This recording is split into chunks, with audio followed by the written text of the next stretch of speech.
प्रदेश में कांग्रेस पार्टी की सरकार को बने 1 साल पूरा हो गया है लगभग। और मैं समझता हूं कि बहुत कठिन समय में हमने सरकार को जो है उसका जिम्मेवारी प्रदेश के अंदर निभाई है, क्योंकि जब से कांग्रेस पार्टी की सरकार बनी है, जो पिछले सरकार की कारगुजारियां हैं, उसकी वजह से जो करीबन 80,000 करोड़ रुपए का ऋण प्रदेश सरकार पर है, उसके बावजूद हमने मिलकर हिमाचल प्रदेश को आगे ले जाने में पूरा प्रयास किया है। चाहे स्वरोजगार के साधनों की बात है, प्रदेश में कर्मचारियों के लिए ओपीएस को लागू करने की बात है, या और भी जो बातें हमने कही हैं उनको चरणबद्ध तरीके से प्रदेश के अंदर इम्प्लीमेंट किया जा रहा है। और आने वाले समय में भी जो कुछ कमियां देखने को मिली है, खास करके आपदा से संबंधित बहुत नुकसान प्रदेश को हुआ, हर विभाग को नुकसान हुआ, सड़कों का नुकसान हुआ, बहुत से सरकारी भवनों का नुकसान हुआ, निजी नुकसान हुआ, उसमें विपरीत परिस्थितियों में भी 4,500 करोड़ रुपए का पैकेज मुख्यमंत्री जी ने सरकार के माध्यम से प्रदेश की जनता को दिया है, जिसमें केंद्र सरकार से जितना सहयोग मिलना चाहिए था वो ना मिलने के बावजूद हमने मिलकर इस को प्रदेश के अंदर लागू किया है। मैं समझता हूं आने वाले समय में और मजबूती से हम आगे बढ़ेंगे। चैलेंजेस ज़रूर है, इसमें कोई दो राय नहीं है, मगर हमारी वचनबद्धता है कि जो बातें हमने करी हैं उनको हम चरणबद्ध तरीके से प्रदेश के अंदर लागू करेंगे, ये मैं कह सकता हूँ। विपक्ष काले दिवस के रूप में ये विरोध दिवस के रूप में मनाने की बात है।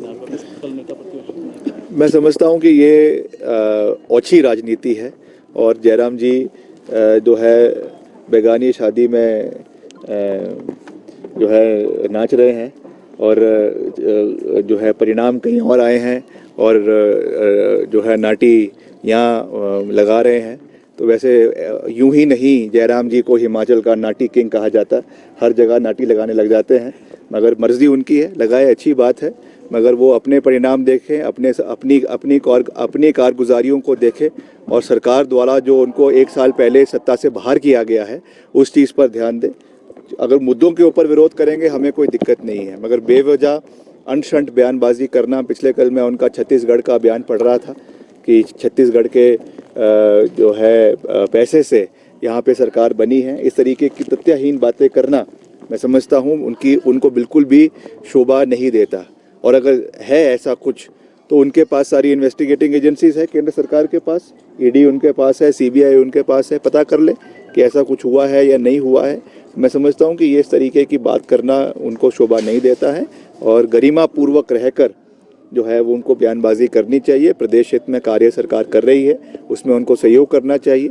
उनको ये जवाब देना चाहिए कि हिमाचल में जब आपदा आई और विधानसभा में जब हम जो है सर्वसम्मति से हमने सर्वदलीय बैठक करके ये निवेदन किया कि आप जो है आपदा के लिए सब लोग इसमें समर्थन दें, तो भाजपा के लोगों ने उसमें समर्थन क्यों नहीं दिया, इसका जवाब जो है वो जयराम जी को प्रदेश की जनता को देना चाहिए। सर, ये भी आरोप लगा रहा है, कल प्रतिभा सिंह जी का भी बयान आया कि उनको जो जश्न सेलिब्रेट किया जा रहा है जानकारी तक नहीं। देखिए, मुझे इसके बारे में जानकारी नहीं है, मगर निश्चित तौर से अगर प्रतिभा सिंह जी ने कुछ बात कही है तो निश्चित तौर से उसका रिड्रेसल मुख्यमंत्री जी करेंगे, क्योंकि ऑर्गेनाइजेशन की हेड श्रीमती प्रतिभा सिंह है जो माननीय सांसद है, और सीएलपी के नाते प्रदेश के मुख्यमंत्री आदरणीय ठाकुर सुखविंदर सिंह सुक्खू है।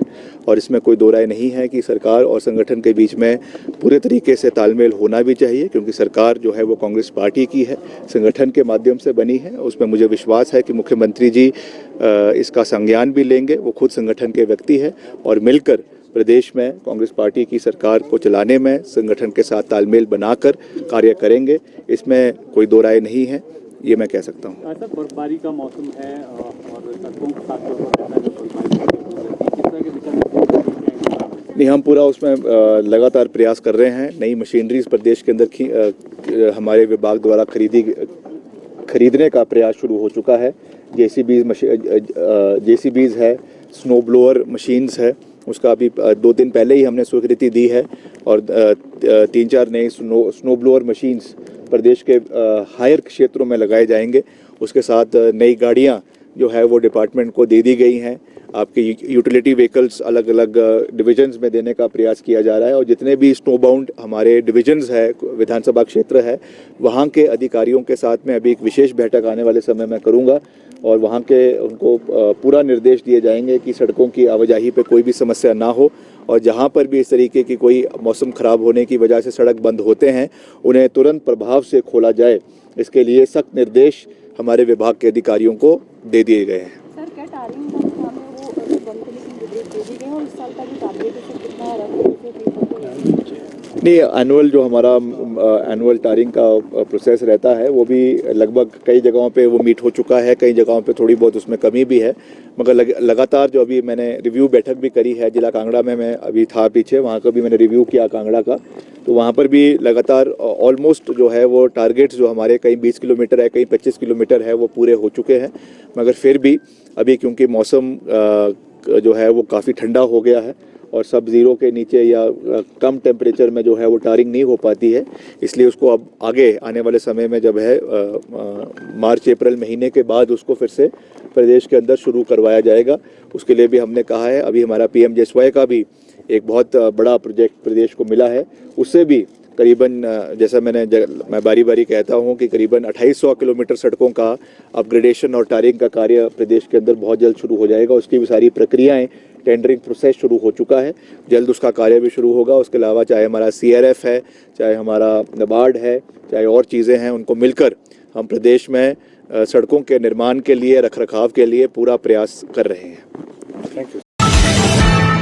प्रदेश के प्रतिष्ठित भूषण ज्वेलर्स इस फेस्टिवल सीजन में ग्राहकों के लिए लाए हैं गोल्ड फेस्टिवल धमाका। इस योजना के अंतर्गत ग्राहकों को आभूषणों की खरीद के साथ साथ लाखों रुपए के आकर्षक इनाम जीतने का भी मौका है।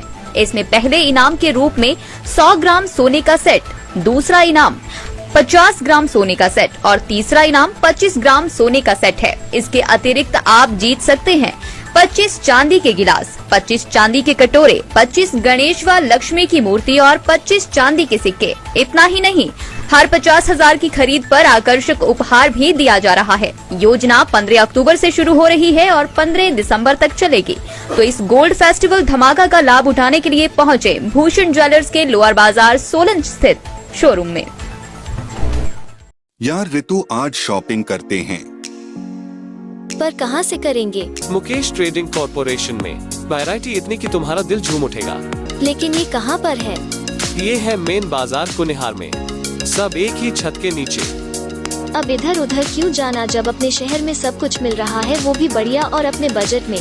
तो चलते हैं शॉपिंग करने मुकेश ट्रेडिंग कॉर्पोरेशन में। तो सुना आपने, आज ही आइए अपने शोरूम में। मुकेश ट्रेडिंग कॉर्पोरेशन में सस्ती खरीदारी करके लाभ उठाएं। एक बार सेवा का मौका दें।